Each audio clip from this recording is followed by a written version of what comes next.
Bien, buenas tardes con todos los que están conectados. Bienvenidos a esta transmisión de Academia Grizzly, quien inicia su ciclo académico 2024-2 el 1 de abril y finaliza el 2 de agosto. Hoy día vamos a contemplar todo lo que tiene que ver con el tema del lenguaje y sus funciones. Recuerden que este tema está dentro de la categoría de nociones lingüísticas, en donde se abarcan los temas de lenguaje, lengua y habla. Sin embargo, hoy nos vamos a abocar a hablar de lenguaje y sus funciones y en una próxima transmisión hablaremos sobre los planos de dicho tema, ¿no? Que son la lengua y el habla. Bien, darles la bienvenida a esta transmisión. Mi nombre es José Miguel Lima Rojas, soy docente de esta academia en los cursos de aptitud verbal y lenguaje y literatura. Vamos a comenzar hoy día con la bienvenida, el agradecimiento a todos los que están conectados, y como ya hemos dejado claro, vamos a desarrollar el tema de el lenguaje y sus funciones. Bien, para comenzar vamos a hablar directamente acerca de lo que es el lenguaje. Y para ello vamos a ir hacia las generalidades. En primer lugar, vamos a decir que el lenguaje siempre ha sido utilizado, siempre ha sido descrito, siempre ha sido estudiado o utilizado por las culturas desde un punto de vista mitológico, desde un punto de vista histórico, para tratar de explicar, ¿sí?, de alguna manera el origen de su mundo. Y cuando las culturas trataban de explicar el origen de su mundo, utilizaban como instrumento, como herramienta principal, al lenguaje. Sin embargo, el lenguaje siempre ha sido, desde el inicio de la historia, catalogado o visto como un proceso divino, como un proceso sobrenatural, como un proceso sobrehumano, pero en realidad esto no explica objetivamente su origen. Si nosotros, por ejemplo, nos enfocamos en el uso del lenguaje desde el punto de vista religioso, vayamos nosotros a la concepción bíblica, ¿no? Por ejemplo, en la Biblia encontramos que Dios, ¿no?, Jehová, Yahvé, dependiendo en este caso la creencia o la fe, dio un soplo divino, ¿cierto? Le dio vida al hombre, ¿no? El hombre tuvo la capacidad de hablar y de esa manera comenzó a nombrar a todas las cosas que lo rodeaban. Como se podrá ver y se podrá notar en este relato, esa es una concepción básicamente divina, ¿no?, sobrehumana, sobrenatural, que tiene un sentido metafórico, pero que no explica de manera objetiva, de manera fidedigna, de manera real o concisa el lenguaje. Para ello nosotros tenemos que enfocarnos directamente ¿dónde? Tenemos que enfocarnos hacia lo que dicen los filósofos. Y aquí uno de los que más desarrolla el tema del lenguaje es Federico Engels. Federico Engels dice o sostiene que el lenguaje se crea, el lenguaje nace, el lenguaje aparece por una cuestión de necesidad.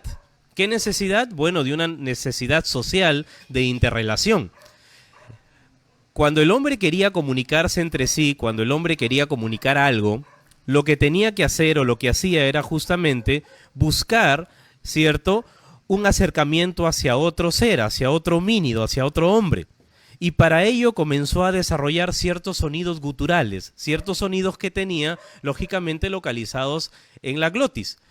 Y esos sonidos comenzaron a identificar ciertos procesos, comenzaron a, socializar a las personas con procesos para, en este caso, por ejemplo, definir cuando necesitaba ayuda, cuando necesitaba, que alguien lo escuchara, cuando necesitaba auxilio, cuando necesitaba ir a cazar, a recolectar. Estos sonidos guturales, con el paso del tiempo, se fueron de alguna manera desarrollando. Estos sonidos se fueron volviendo sonidos más articulados.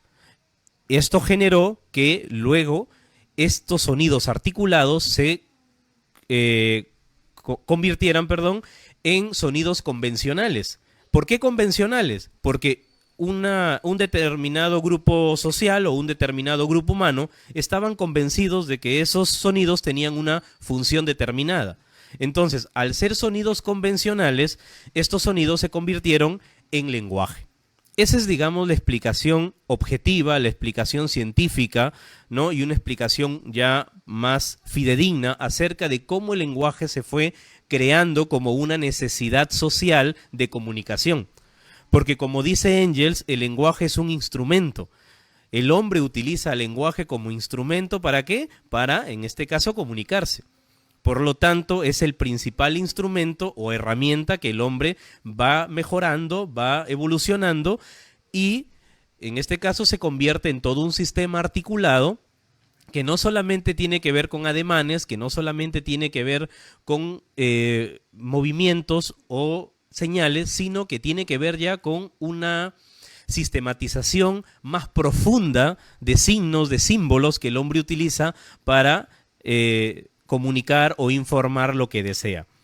Porque si nosotros, es cierto que nos parecemos mucho a los animales, porque de ahí venimos, pertenecemos a ese reino, taxonómicamente hablando, hay que decir que, por ejemplo, nosotros cuando queremos saludar a alguien es muy sencillo porque podemos levantar la mano y saludarla. Cuando nosotros queremos afirmar o negar algo, podemos mover la cabeza para hacerlo. Cuando nosotros, por ejemplo, queremos detener a un vehículo, se puede guiar por los colores, de un semáforo. Sin embargo, cuando ya se quiere ir al fondo de los pensamientos humanos, cuando se quiere ir al estudio del pensamiento científico, filosófico, ahí ya no basta simplemente un saludo, un gesto o un guiño, sino que hacemos uso ya de un sistema estructurado, de un sistema articulado que permite informar, que permite dar un mejor conocimiento sobre lo que el hombre quiere decir. Y para eso está ahí el lenguaje. Por lo tanto, nosotros pasaremos a ver, después de mencionar estas generalidades, pasaremos a ver lo que es una definición. En primer lugar, vamos a utilizar las definiciones desde el punto de vista de la lingüística estructural. Entendamos eso, ¿no? El estudio del lenguaje no solamente se basa desde una perspectiva. Nosotros al lenguaje lo podemos estudiar desde una perspectiva estructural, una lingüística estructural, lo podemos estudiar desde una lingüística generativa, como ya lo vamos a ver, y lo podemos estudiar también desde un punto de vista pragmático, ¿no? Entonces aquí nosotros vamos a, según el prospecto, claro está, vamos a estudiarlo desde el punto de vista de la lingüística estructural. ¿Qué nos dice, por ejemplo, esta lingüística estructural que es defendida por lingüistas como Martinet, ¿no? André de Martinet, Saussure, Saussure, dentro de la lingüística española, Lázaro Carreter, por ejemplo, ¿no? Nos dice que el lenguaje o la noción del lenguaje se relaciona con el proceso de socialización, ¿no? Ahí va la primera definición. Y se define en un contexto netamente lingüístico, como una facultad exclusivamente humana. Entonces, primer punto, primera cosa por subrayar, es que el lenguaje es una facultad exclusivamente humana, por medio de la cual podemos expresar pensamientos de manera clara y precisa, a través de los signos sonoros o articulados. Lo que les decía hace un momento, ¿no? Por un lado, el hombre tiene, en este caso, facultad de emitir sonidos, ¿no? Al silbar, al gritar, al llorar. Pero también tiene la facultad de emitir signos articulados, que vienen a ser las palabras propiamente dichas, ¿no? Ya sea orales o escritas. Entonces, para eso dice que se desarrolla el lenguaje, como una facultad exclusivamente humana, ¿sí? Y con la finalidad de transmitir pensamientos con signos sonoros o articulados. Hay otra definición que nos presenta Martinet y que dice que también se le puede definir como el más elaborado instrumento de comunicación de incumbencia estrictamente humana, que es lo mismo que decir facultad exclusivamente humana y de carácter universal, ¿no? Aquí amplía un poco el concepto Martinet y ya nos da una característica de lo que se puede decir o señalar acerca del lenguaje, ¿no? Que es, en este caso, universal. Puesto que concebimos que solo los seres humanos lo utilizamos para intercambiar informaciones. ¿Por qué Martinet hace hincapié en que solo los seres humanos lo utilizamos o nosotros concebimos que solo los seres humanos lo utilizamos? Porque dentro de la literatura, sobre todo, muchas veces se habla, por ejemplo, de un lenguaje de los animales. Pero esto en realidad es un sentido metafórico que le dan los fabulistas. Ustedes saben que las fábulas dentro de los géneros literarios, las fábulas pertenecen al género narrativo y tienen características muy principales. Las dos principales son que en primer lugar sus personajes siempre son animales, y la segunda es que esos animales pues tienen ciertas cualidades humanas, como que hablan, sienten, ¿no? Padecen. Y eso ha hecho muchas veces que se confunda o se transgreda el concepto de lenguaje como facultad estrictamente humana y se les quiera dar también a los animales un lenguaje, cosa que, como vuelvo a repetir, es simplemente estrictamente metafórico, ¿no? Entonces, por eso es que Martinet dice acá muy claro que al lenguaje se debe concebir solo como una facultad de los seres humanos, ¿sí?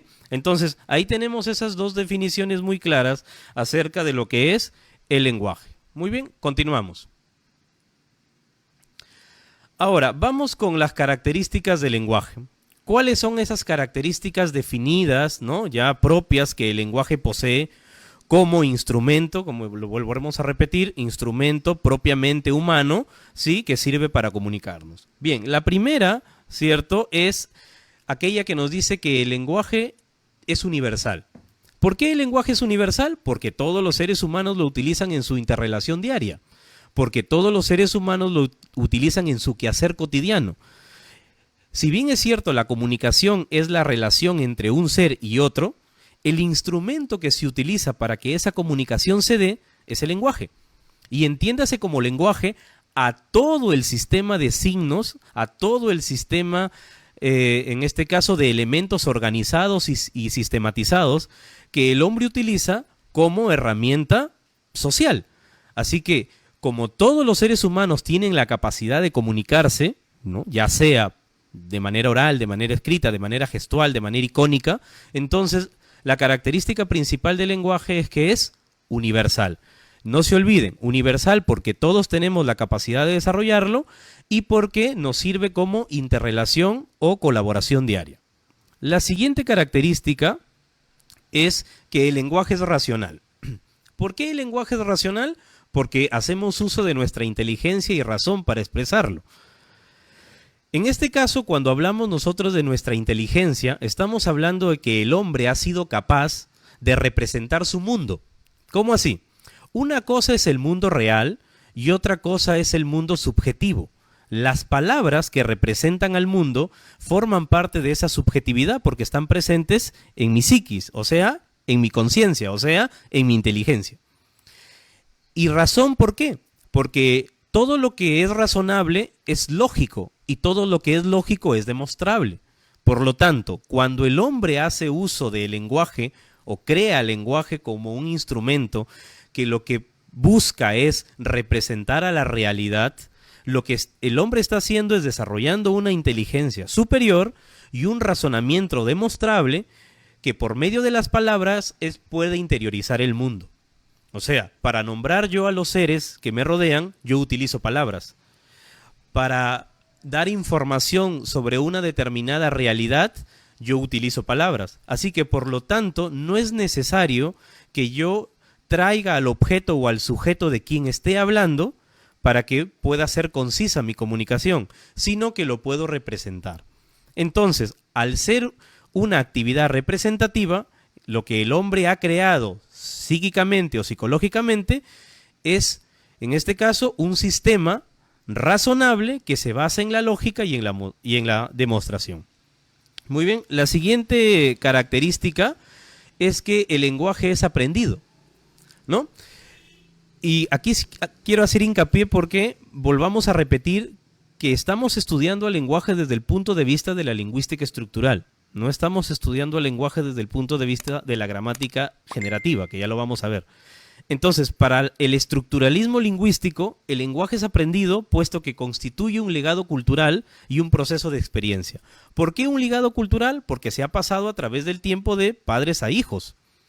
Y esto no ha terminado, sino que, al contrario, este legado cultural se ha ido expandiendo, se ha ido haciendo cada vez más grande, se ha ido perfeccionando, ha ido generando diversos sistemas ordenados y jerarquizados a los que nosotros llamamos lenguas o idiomas, y es un proceso de experiencia porque se ha ido también transformando, ¿no? La experiencia ha ido haciendo que el hombre modifique, cambie los signos, los adecúe de manera distinta, ¿sí? Los haga más factibles a la realidad que quiere mencionar, pero sobre todo ha ido transformándose de acuerdo al uso idiomático. ¿Por qué?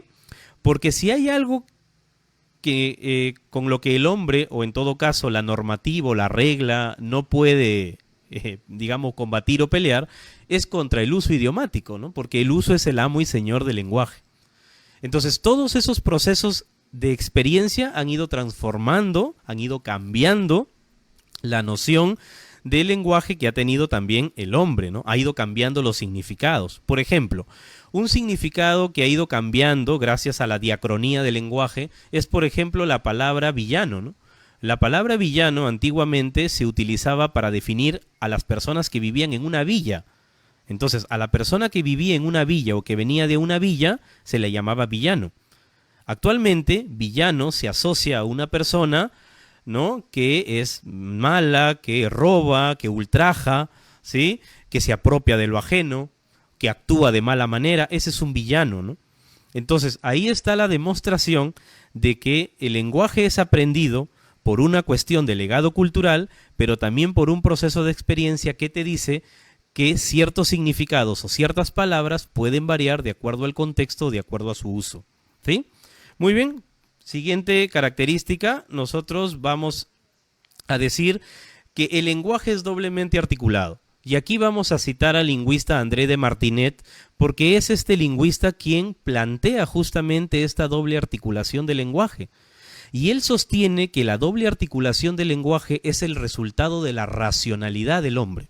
O sea, el hombre como ser racional, como ser inteligente, como el ser capaz de crear todo un sistema mental llamado lenguaje, ese lenguaje no lo podía haber creado de un momento a otro o de un proceso a otro, sino que este lenguaje se da desde una construcción psíquica, desde una construcción, vamos a decir, morfemática, fonológica, y es ahí donde Martinet sostiene que el lenguaje se desdobla.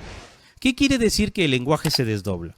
Cuando yo utilizo una palabra, según Martinet, dice que esta palabra, ¿cierto?, esta palabra puede estar compuesta por los llamados morfemas y los llamados fonemas.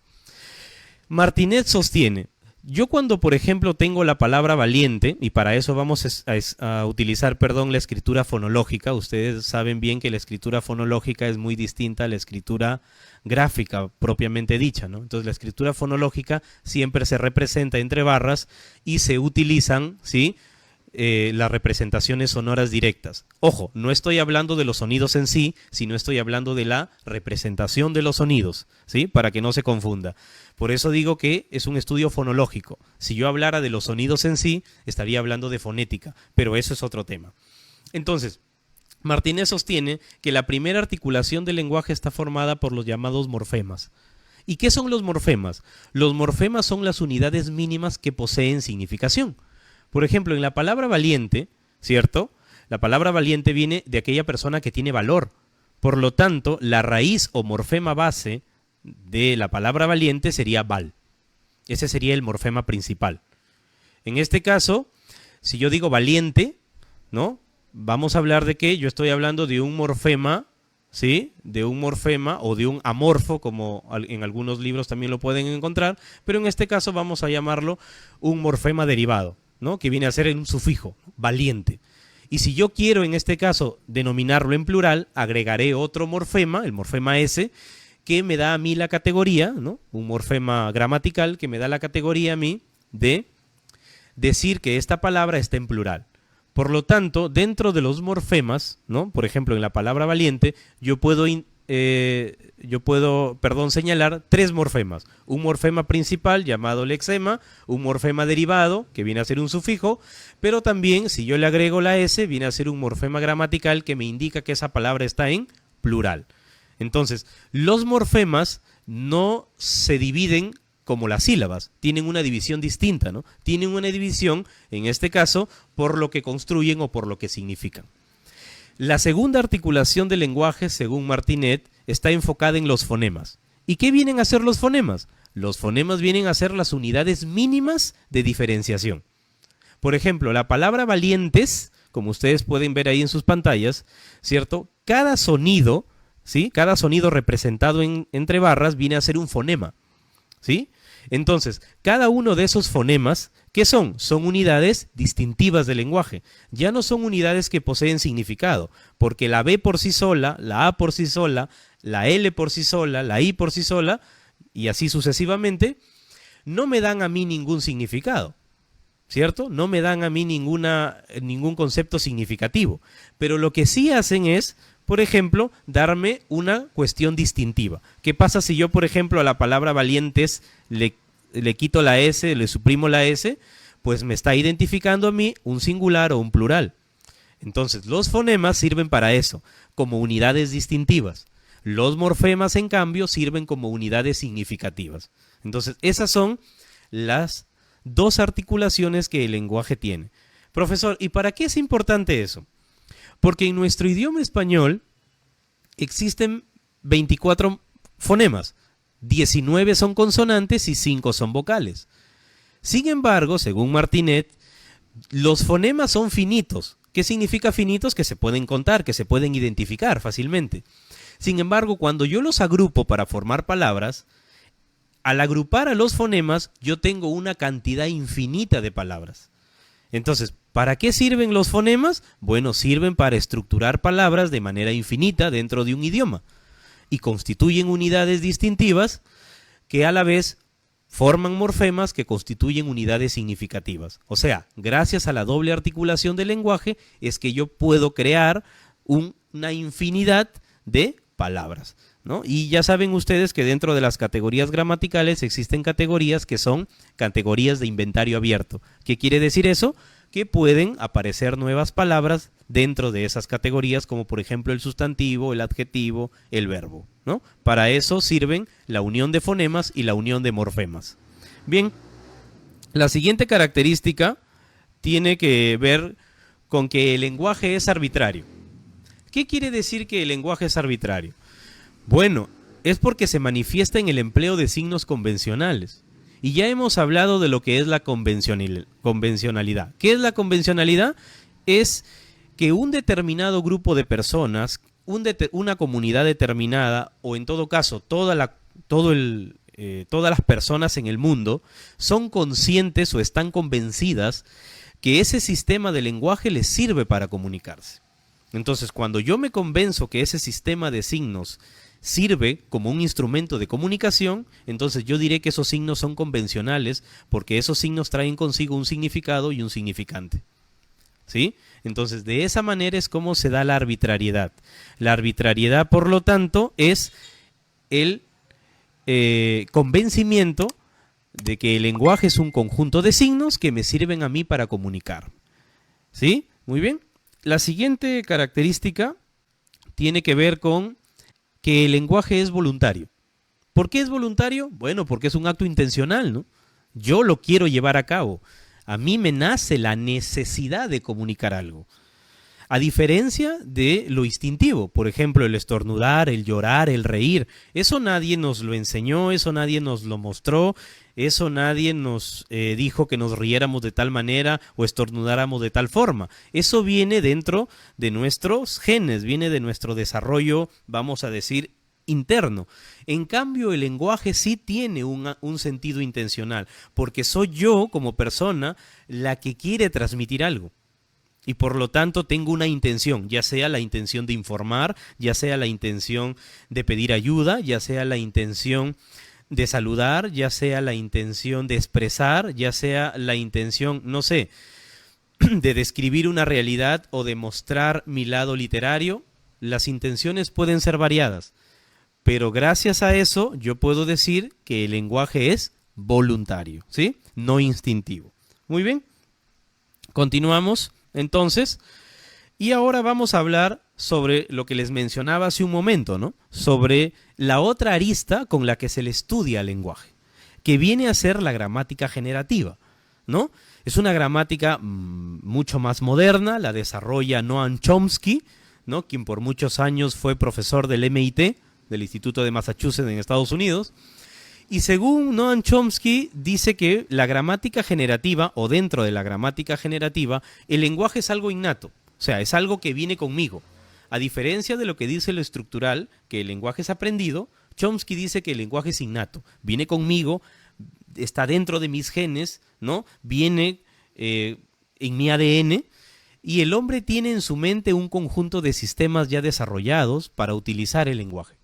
O sea, a diferencia de la lingüística estructural, que dice que yo voy aprendiendo conforme va pasando el tiempo y de acuerdo a mi experiencia voy adoptando el lenguaje, Chomsky no. Chomsky dice que nosotros como seres humanos ya venimos determinados con un sistema desarrollado, ¿sí?, llamado lenguaje, y que lo único que nosotros hacemos es simplemente adaptarlo a nuestra realidad, ¿sí? Por eso Chomsky al respecto dice: el lenguaje es un espejo de la mente en un sentido profundo y significativo. Es un producto de la inteligencia humana. Y dado que la inteligencia nace con el ser humano y se desarrolla con el ser humano, entonces el lenguaje también viene y se desarrolla con ella. Creado de nuevo en cada individuo por operaciones que están fuera del alcance de la voluntad y de la conciencia. ¿Qué quiere decir esto? Que no es mi voluntad expresarme, que yo no soy consciente de que quiero expresarme, sino que es algo que ya viene conmigo, que viene dentro de mi inteligencia, que viene dentro de mi ser como un producto genético. Y no hay la necesidad, en todo caso, de que sea aprendido. Entonces, aquí hay una, lógicamente, vamos a llamarlo rivalidad de pensamiento lingüístico, que no está mal. Son dos tesis que se sustentan muy bien. Una, por un lado, que sostiene que el lenguaje es aprendido desde el punto de vista estructural, y otro que dice que el lenguaje es innato desde el punto de vista generativo. Entonces, son, en este caso, tesis, son planteamientos que están en desarrollo, por los que siempre se discute, y que, como vuelvo a repetir, en ambos hay una certeza y una consistencia en sus formulaciones y en sus argumentos, ¿no? Así que, de alguna manera, el lenguaje es aprendido, pero de otra manera también es una capacidad innata que viene con nosotros, ¿sí? Muy bien, entonces, antes de proseguir y hablar sobre las funciones que tiene el lenguaje, vamos a hacer una síntesis de lo que hemos desarrollado hasta ahora, ¿no? La primera síntesis es que el lenguaje no es ni un producto divino, ni un producto sobrenatural, ni un producto sobrehumano. Es un instrumento que se ha desarrollado o que el hombre ha desarrollado a través de una necesidad. ¿Cuál es esa necesidad? La necesidad de comunicación.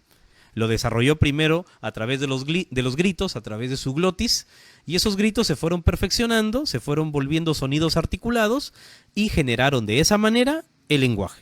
Esa es la explicación más consciente, más objetiva, y que viene desde la filosofía, sobre todo de Engels, como ya lo vimos, y que sostiene, por lo tanto, de que el lenguaje no tiene ni origen divino, ni religioso, ni nada que se le parezca, ¿no? Es netamente objetivo.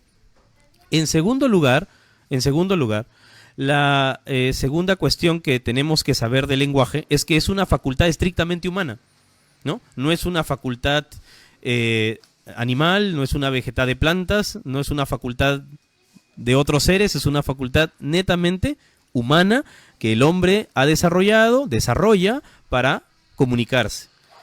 Y la tercera cuestión que tiene que quedar clara es que, si bien es cierto, el lenguaje, ¿sí?, por un lado es aprendido, por otro lado también el lenguaje es una capacidad innata que los seres humanos tenemos que desarrollar a través del tiempo. Y ahí es donde estas dos vertientes o estas dos tesis confabulan, ¿no? Tanto la estructural, que dice que el lenguaje es aprendido, como la generativa, que dice que el lenguaje es innato. ¿Sí? Muy bien.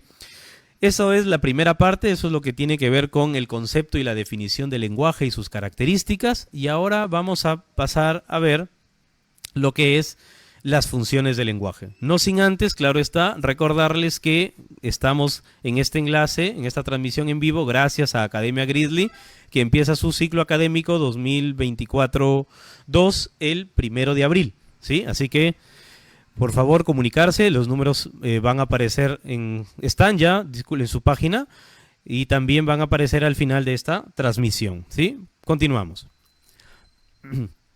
Bien, funciones del lenguaje.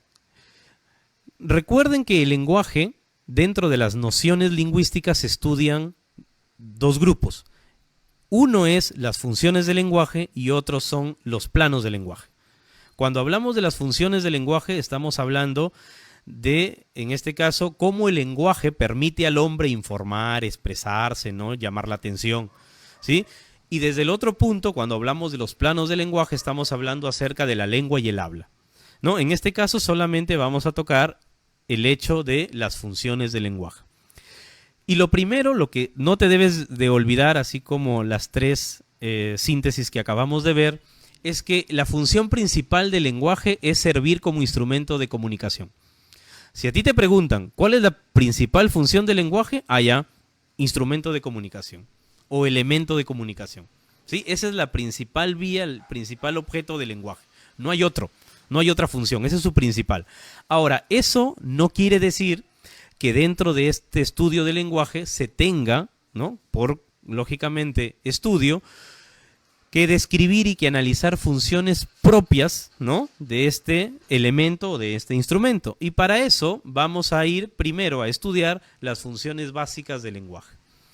Las funciones básicas del lenguaje son desarrolladas por Carl Bühler, ¿sí? Estas funciones básicas son la representativa, la expresiva y la apelativa, ¿sí? Estas funciones básicas del lenguaje son un primer intento por estructurar, porque seguimos, ¿no? Yo no voy a dejar de repetir que estamos viendo o estudiando al lenguaje desde el punto de vista estructural. Entonces, estas funciones del lenguaje son estudiadas justamente desde ese punto de vista, desde el punto de vista de la lingüística estructural. En un primer momento, las funciones del lenguaje solamente fueron 3, ¿sí? Eso no quiere decir que Carl Bühler estuviera equivocado, ¿no? Lo que quiere decir es que Carl Bühler, ¿cierto?, no expandió o no desarrolló más allá al lenguaje que solo estas 3, funciones. Entonces, empecemos con la primera, la función representativa. La función representativa es también conocida en el ámbito del lenguaje como función informativa, porque informa algo, claro está. También se le llama función referencial, porque cuando el emisor envía un mensaje, lo envía con alusión a un referente o a una realidad, ¿no? Entonces, siempre dentro del estudio de la comunicación, nosotros estudiamos, por ejemplo, el tema de los elementos de la comunicación, ¿no? Ahí vemos, por ejemplo, el receptor, el emisor, el código, el canal. Pero hay un elemento que se llama el referente.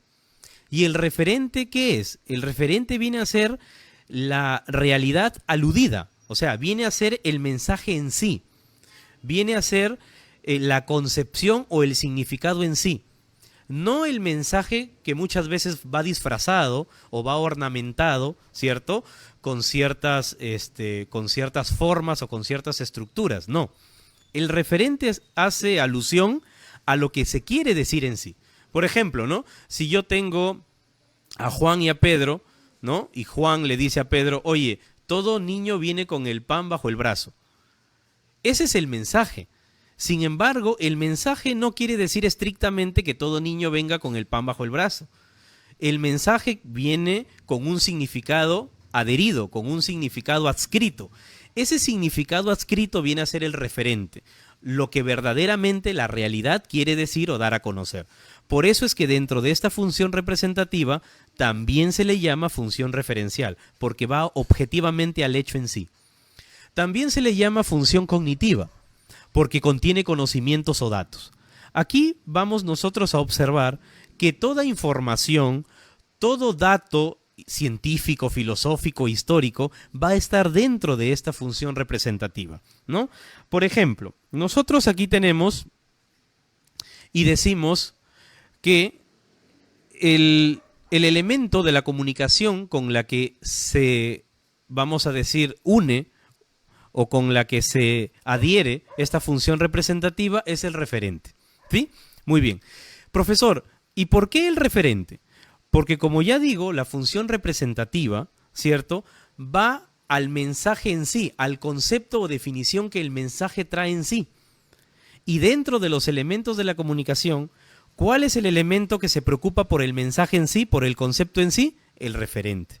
Ah, profesor, o sea, usted quiere decir que cada función del lenguaje está comparada o trabaja directamente con un elemento de la comunicación. Así es. La función representativa trabaja con el referente, ¿sí? Y así como vamos a ir viendo las demás funciones del lenguaje, vamos a ir dando, en este caso, el elemento de la comunicación con la que esa función trabaja. En este caso, la función representativa trabaja con el referente, ¿sí?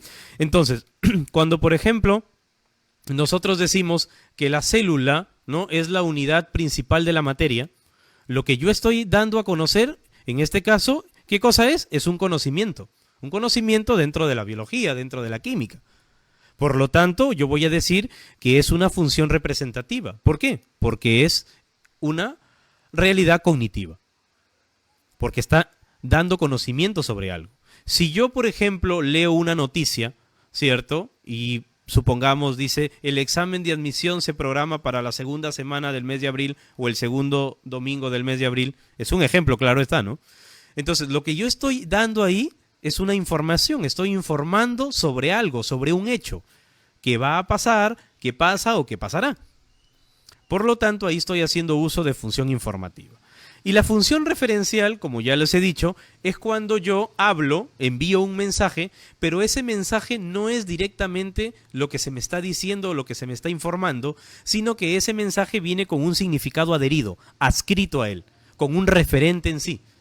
Entonces, ese mensaje hace alusión a una función referencial. Y vuelvo a repetir, es por ese hecho que el elemento de la comunicación que se analoga o que se construye gracias a la función representativa es el referente.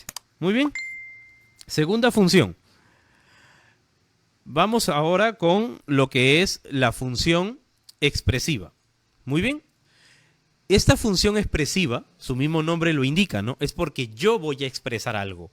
Yo como emisor, yo como persona, yo como sujeto, yo como ser quiero expresar. Tengo sentimientos, tengo emociones por dentro que quiero expresar, que quiero decir, que quiero comunicar hacia los demás. Esta función expresiva tiene dos denominaciones. Se le puede llamar función emotiva también, porque está referido a las emociones. Y también se le puede llamar función sintomática porque hace alusión a los sentimientos. En este caso, el emisor manifiesta su estado de ánimo, ¿sí? Manifiesta sus sentimientos, su mundo interior, que puede estar triste, puede estar alegre, puede estar decepcionado, puede estar sollozo, puede estar, en fin, enojado, encolerizado. Va a depender mucho, ¿no?, de lo que el emisor siente y lo que quiere expresar hacia los demás. Por ejemplo, cuando nosotros escuchamos, decimos, que te vaya bien en tus clases, que es una, por ejemplo, frase que suelen decir las mamás cuando despiden a sus hijos, ¿no?, cuando se van a clases, cuando se van a la academia, cuando se van al colegio. Que te vaya bien en tus clases es una expresión propia del mundo interior de una mamá. Entonces, ahí lo que estamos es ante una función expresiva, ¿sí? Luego dice, lo logramos, que podría ser, por ejemplo, el entusiasmo o podría ser, ¿no?, la dicha de que ciertos estudiantes lograron el tan anhelado ingreso a la universidad. Entonces dicen, lo logramos. Por lo tanto, ahí lo que están expresando ellos es un sentimiento de alegría, ¿cierto? Es una emoción vívida de lo que ellos están sintiendo, de lo que ellos están palpando. O también puede ser, ¿no?, hijo, caramba, ¿no? Cuando un papá, por ejemplo, le está llamando la atención a un niño pequeño que no le está haciendo caso y que de repente está, pues, jugando con algo que puede ser peligroso para él.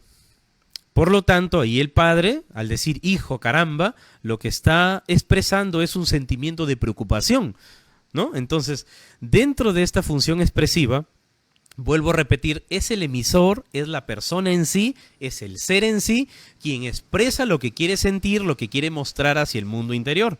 Por eso es que esta función expresiva trabaja directamente con el elemento de la comunicación llamado el emisor. ¿Por qué el emisor?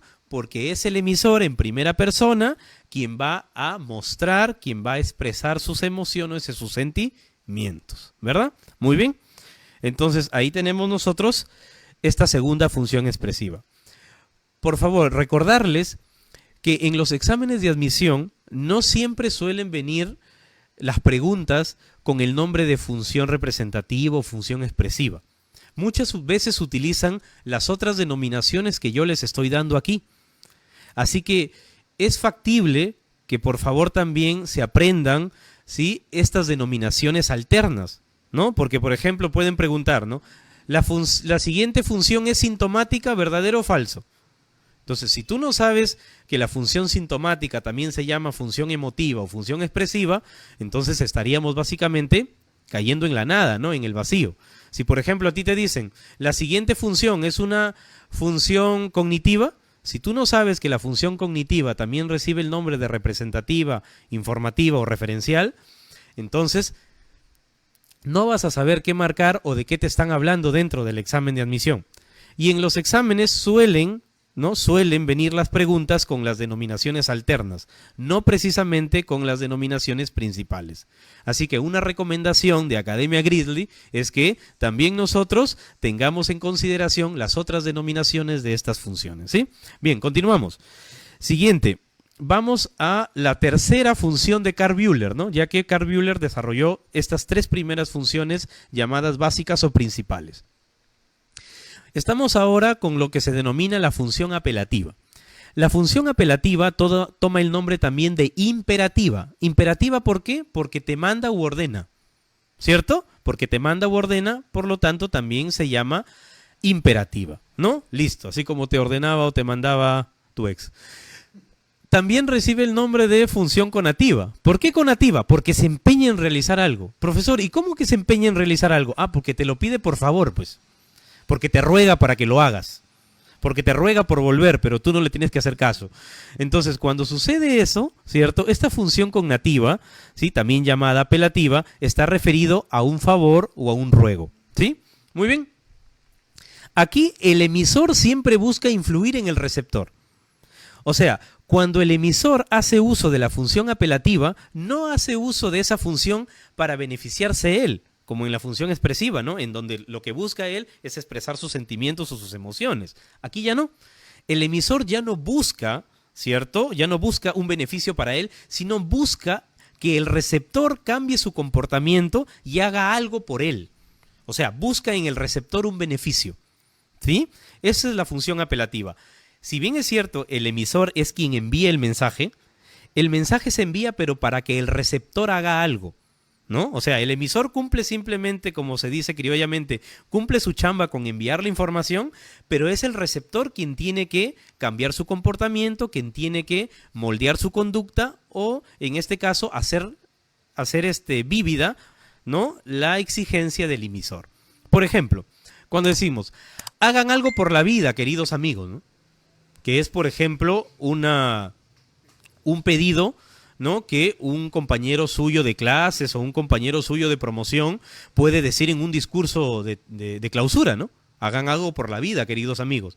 Entonces lo que está buscando es cambiar la conducta del receptor, cambiar la conducta de sus amigos. Está buscando que ellos modifiquen su comportamiento, modifiquen su conducta y que busquen un quehacer. Cuando, por ejemplo, dice, hijos, levántense temprano, van a llegar tarde. Lo que está diciendo aquí una madre preocupada justamente por este hecho de que pueden los hijos llegar tarde es que se apresuren, ¿no? O sea, lo que está pidiendo la madre no lo está pidiendo para ella, lo está pidiendo para los hijos, que ellos se tienen que levantar temprano porque tienen la obligación de llegar al colegio temprano. Y si no lo hacen, pues van a llegar tarde. Por lo tanto, lo que está pidiendo aquí es simplemente, está apelando aquí, es a que los hijos cumplan con su responsabilidad. La siguiente función el siguiente ejemplo en la función apelativa es todos pongamos un granito de arena para ayudar a Roberto. En este caso es un pedido, ¿no? Es un ruego de repente por parte de alguna amiga o amigo de Roberto que esté pasando por algún mal momento y lo que está solicitando hacia los demás, ¿no?, es que por favor colaboren. Entonces lo que está haciendo esta amiga o amigo es cambiando su conducta, interiorizando en ellos para moverlos sentimentalmente y que colaboren, ¿no? Por lo tanto, aquí estamos ante una función conativa, porque está empeñada en que el receptor haga algo o realice algo. ¿Cuál es esa realización? Bueno, que colabore. Y como ya te has podido dar cuenta, porque me imagino que tú eres muy, muy, muy inteligente, el elemento de la comunicación, pues, que va a trabajar con la función apelativa es el receptor, ¿no? Porque es en este caso el elemento de la comunicación a quien llega directamente el mensaje y lo que busca es cambiar su conducta o cambiar su comportamiento y hacer que el receptor, ¿no?, haga algo por el emisor. ¿Estamos hasta ahí? Muy bien. Entonces, estas tres son las primeras tres funciones del lenguaje, también llamadas básicas o principales, ¿sí? Y que son desarrolladas, no te olvides, por Carl Buehler, ¿no? Volvemos entonces y decimos que las funciones son la función representativa, también llamada referencial, cognitiva o informativa, la función expresiva, también desarrollada por Carl Buehler, también llamada como emotiva o sintomática, y la función apelativa, que también desarrolla Carl Buehler y que recibe el nombre de imperativa o conativa. ¿Estamos? Entonces, esas son las primeras tres funciones del lenguaje. Muy bien, continuamos.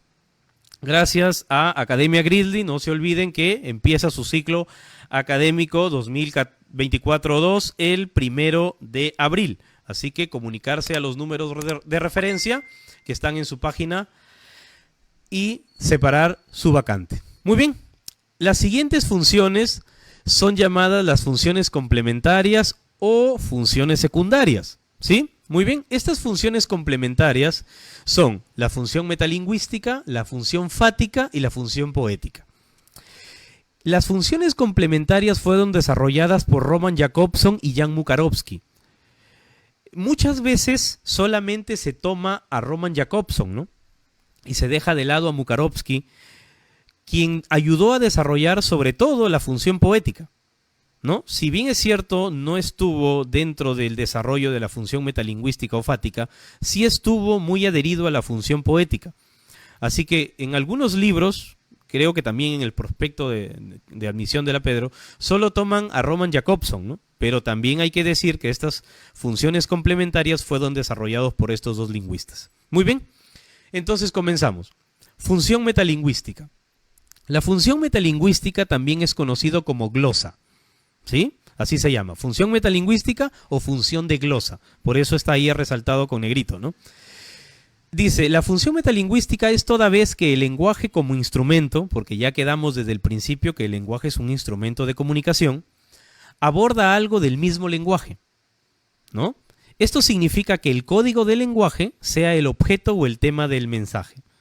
Profesor, ¿cómo así? A ver, miren, cuando nosotros, supongamos, ¿no?, a nosotros nos mandan a estudiar las propiedades del agua o los componentes del agua, nosotros nos damos cuenta que para estudiar el agua utilizamos lenguaje, ¿no? O sea, por ejemplo, si yo quiero decir características del agua, diré, por ejemplo, ¿no?, su nombre químico es protóxido de hidrógeno, su fórmula química es H2O, sobre el nivel del mar hierve a 100 grados centígrados. Entonces voy acumulando datos sobre el agua. Pero esos datos no son otra cosa que lenguaje. Entonces, tú te das cuenta que el objeto de estudio, que es el agua, es distinta a los instrumentos de estudio, que vienen a ser todo lo que tú encuentras o dices sobre el agua, y lo escribes. Entonces, ahí tú te das cuenta que el objeto de estudio, que es el agua, es distinto a los objetos de estudio. ¿Por qué? Porque tú estudias al agua con lenguaje. No estudias al agua con agua, ¿no? Tú estudias al agua con lenguaje. Entonces, el objeto de estudio y sus instrumentos de estudio son distintos. Sin embargo, si a ti, por ejemplo, te mandan a estudiar la palabra feliz, tú vas a decir, bueno, la palabra feliz pues tiene 2 sílabas, es un adjetivo, ¿no? Tiene 5 letras. Entonces, tú te das cuenta que el objeto de estudio, que es la palabra feliz, es igual a los instrumentos de estudio. ¿Por qué? Porque estás utilizando lenguaje para estudiar lenguaje, ¿no? Es como si utilizaras pues linternas para estudiar linternas, no se puede, ¿no? Por eso digo que el lenguaje posiblemente es el único fenómeno en donde tú para estudiar lenguaje utilizas lenguaje, pues. Y esa función se llama función metalingüística, es la que va más allá del lenguaje, ¿no? Entonces, se estudia el lenguaje, ¿pero con qué? Con un código. ¿Y cómo se llama ese código? Lenguaje. Por ejemplo, decimos, la semántica estudia el significado. Sí, pero la semántica es lenguaje. Por lo tanto, estoy estudiando a la semántica, que es una propiedad del lenguaje, pero ¿con qué lo estoy estudiando? Con palabras, que son lenguaje. El lenguaje es una facultad estrictamente humana. ¿A quién estoy estudiando ahí? Al lenguaje. ¿Pero con qué lo estudio? Con lenguaje. O cuando preguntamos, ¿no? ¿Qué quiere decir función apelativa? La función apelativa es una función de lenguaje. ¿Y qué utilizo? ¿Qué herramientas utilizo? ¿Qué instrumentos utilizo para estudiar a esa función? Pues a las palabras. ¿Y las palabras qué son? Lenguaje. No se dice ya P, se dice ya pues, ¿no? Entonces, ahí lo que estoy haciendo es una corrección idiomática. Pero esa corrección idiomática está basada ¿en qué? En el uso del lenguaje. Por lo tanto, el lenguaje es el único fenómeno en el mundo en donde yo para estudiar al lenguaje utilizo más lenguaje. A esa función, ¿cierto? Se le llama función, como está ahí, función metalingüística. ¿Y qué elemento se relaciona con la función metalingüística? Pues el elemento de la comunicación llamado el código. ¿Por qué, profesor? Porque el lenguaje no es otra cosa que un código, ¿no? Nosotros cuando nos comunicamos con signos. Nosotros cuando leemos vemos que en un libro hay varias palabras. Esas palabras son en sí un código, ¿sí? Porque ¿qué pasa, por ejemplo, con la persona que no sabe leer? ¿Podrá descifrar ese texto? No. ¿Por qué? Porque para descifrar ese texto, lo que yo tengo que hacer es saber el código, ¿no? Entonces, el leer no es otra cosa que la descifración de un código. ¿Cuál es ese código? El código llamado lenguaje, ¿sí? Entonces, la función metalingüística se va a relacionar directamente con este elemento de la comunicación llamado el código. Muy bien, continuamos. Continuamos. A ver, ahora vamos a ir con el estudio de lo que es la función fática o también llamada función de contacto, ¿no? Muy bien, función fática o función de contacto. Esta función, que es desarrollada por el lingüista Jacobson, sí, la desarrolla como un contacto físico y como una conexión fisiológica, ¿sí? Como un contacto físico y como una conexión fisiológica. O dicho de otra manera, según Jacobson, la función fática está provista de un canal físico, ¿sí? De un canal físico. Y si tú sabes cuáles son los elementos de la comunicación, ya te podrás dar cuenta con quién se relaciona la función fática o de contacto, con qué elemento, si estamos diciendo que la función fática tiene que ver con un canal físico, ¿verdad? Dice, esta relación o este contacto entre el emisor y el receptor es para mantener la comunicación verbal. O sea, ¿qué quiere decir eso? Que cuando una comunicación inicia, ¿cierto? Lo que trata el emisor y el receptor es que esa comunicación se mantenga, que no se termine. Y para eso utiliza ciertas palabras, ciertos recursos, ¿sí? Ciertos elementos de contacto que hacen que el receptor o el emisor en todo caso no se distraigan y puedan continuar con una conversación directa, ¿sí? Por eso dice que esta función fática o de contacto tiene que ver mucho con el canal físico, porque se utilizan muchos recursos físicos para que esta comunicación no se pierda, ¿no? Por ejemplo, llega alguien y dice, buenos días, hola, ¿qué tal? Lo que está haciendo aquí alguien es iniciando un proceso comunicativo. Cuando dice buenos días, saluda, dice hola, ¿qué tal? Lo que está buscando es que, en este caso, el receptor devuelva, ¿sí? Devuelva ese saludo y de esa manera se inicie un proceso comunicativo. Estos recursos, estos elementos, ¿cierto? Vienen a ser elementos de contacto. ¿Elementos de contacto para qué, profesor? Elementos de contacto para iniciar una comunicación. Por lo tanto, a esta función, por eso se le llama fática o fusión de contacto. Por ejemplo, cuando hablamos por celular y hay una interferencia, ¿no? ¿Aló? ¿Me escuchas? ¿Sí? ¿Me decías? Y continuamos hablando. Entonces, lo que está haciendo ahí el emisor es, en este caso, evitando que la comunicación se pierda, evitando que la comunicación termine. ¿Para qué? Para que la comunicación pueda fluir de una manera clara, pueda existir un canal físico claro y de esa manera exista una comunicación óptima. Cuando estamos, por ejemplo, en clases y el docente nos llama la atención y dice, hey, a ver, atención, lo que está haciendo es que la comunicación no se pierda, ¿no? Siempre está el grupito o la persona que está conversando y no está escuchando o poniendo atención. Entonces, al decir, hey, atención, no se distraigan, lo que está haciendo el docente es de alguna manera tratar de que ese contacto comunicativo, ese contacto físico que está entre estudiantes y docente, pues no se pierda, ¿verdad? Y eso genere una comunicación óptima y se pueda dar un mensaje claro. Y como ya te decía al principio, ¿no? Porque tú eres muy perspicaz, el elemento de la comunicación que trabaja directamente con la función fática o de contacto es el canal, pues, ¿no? Porque si estamos hablando de un canal físico, el único elemento de la comunicación, ¿cierto? El único elemento comunicativo que se caracteriza por ser un medio físico es el canal. Por lo tanto, es este elemento de la comunicación el que va a trabajar directamente con esta función. Muy bien, continuamos. Siguiente función, tercera y última función de Roman Jakobson y Jan Mukarowski, ¿no? Llamadas funciones complementarias. La función poética, también llamada estética o también llamada en algunos casos literaria. Esta función se debe a los efectos estéticos que se dan en la forma como uno manifiesta su expresión, ya sea oral o ya sea escrita. O sea, tienen que ver en la forma en cómo yo envío el mensaje. Y se nota en un discurso retórico. Profesor, ¿qué quiere decir un discurso retórico? A ver, entiéndase por discurso, ¿cierto?, a la actividad, a la acción en sí de la lengua, del habla, del idioma, ¿no? Cuando yo utilizo una determinada lengua, un determinado idioma, lo que estoy utilizando, ¿no?, desde un punto de vista mental y físico es un discurso, ¿sí? Entonces, lo que estoy haciendo es estructurar un mensaje, pero ese mensaje no es el mensaje común, no es el mensaje que yo utilizo día a día, con la forma coloquial o la forma general con que yo le hablo a un amigo, con el que hablo en mi casa, con el que saludo, no.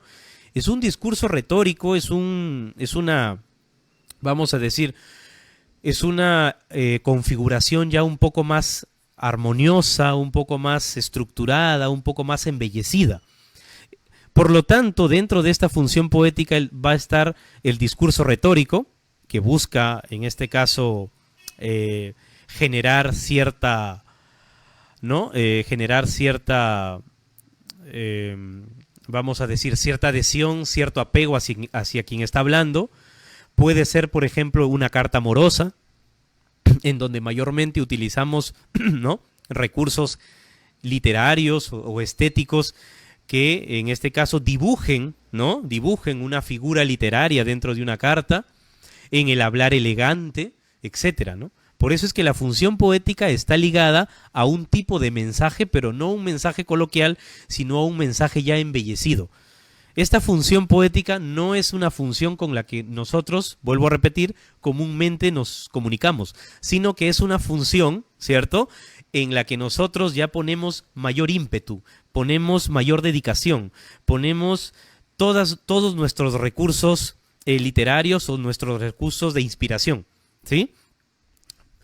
Por ejemplo, si nosotros queremos evidenciar una función poética, lo podemos ver tanto en la prosa como en los poemas. Y aquí quiero hacer una aclaración. O sea, función poética no solamente se entienda por una función que tienen los poemas. No, la función poética tiene que ver con el embellecimiento del lenguaje, con el embellecimiento del mensaje.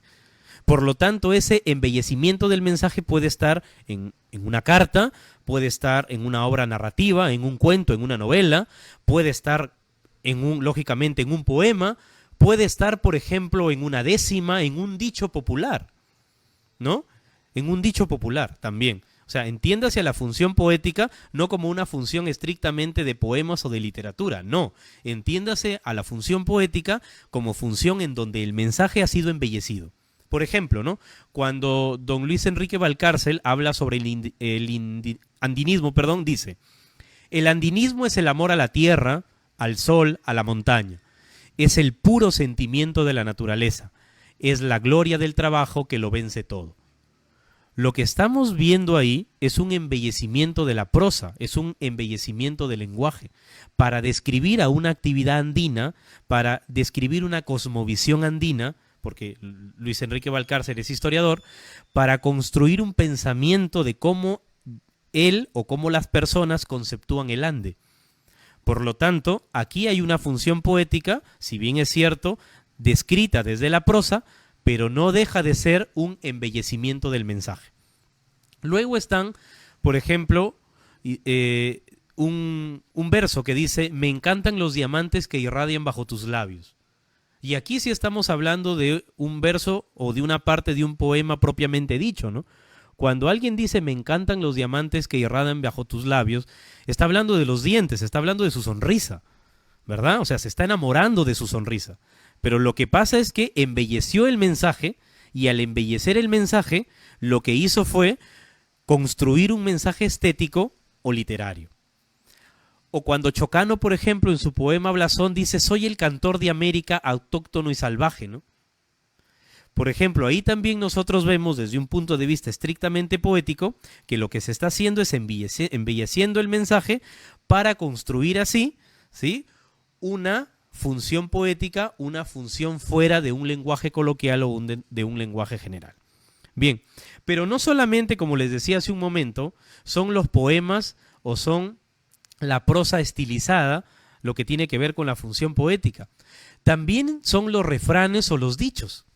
¿Por qué? Porque los refranes o los dichos no se utilizan de manera consecutiva o de manera secuencial en el habla diaria, sino que aparecen como chispazos, como ráfagas de luz en ciertos momentos de la conversación, o para resumir algo que demoraría mucho decir con otras palabras, ¿no? Por ejemplo, a caballo regalado no se le mire el diente. En este caso, lo que se está haciendo es utilizar un mensaje fuera de un mensaje común o cotidiano para citar una frase, ¿no?, cuando alguien se queja por algo que le regalaron y no le gustó. Agua que no has de beber, déjala correr. Por ejemplo, aquí tenemos nosotros otra idea directa, ¿sí?, de lo que es, en este caso, una función poética o estética, porque está fuera del uso cotidiano o del habla coloquial. Camarón que se duerme, termina en ceviche. No, se lo lleva la corriente, ¿verdad? Entonces, cuando nosotros decimos camarón que se duerme, se lo lleva la corriente, también estamos evidenciando aquí un lenguaje fuera de lo cotidiano, un mensaje fuera de lo común. Y por lo tanto, lo que estamos construyendo son imágenes, lo que estamos construyendo es un lenguaje estético. O cuando decimos, por ejemplo, cuando una persona, ¿no?, que se dedica a una determinada labor no tiene las herramientas de esa labor o los utensilios de esa labor, y decimos que en casa de herrero, cuchillo de palo. Entonces ahí nosotros evidenciamos, por ejemplo, un lenguaje estetizado, un mensaje estructurado de una manera distinta.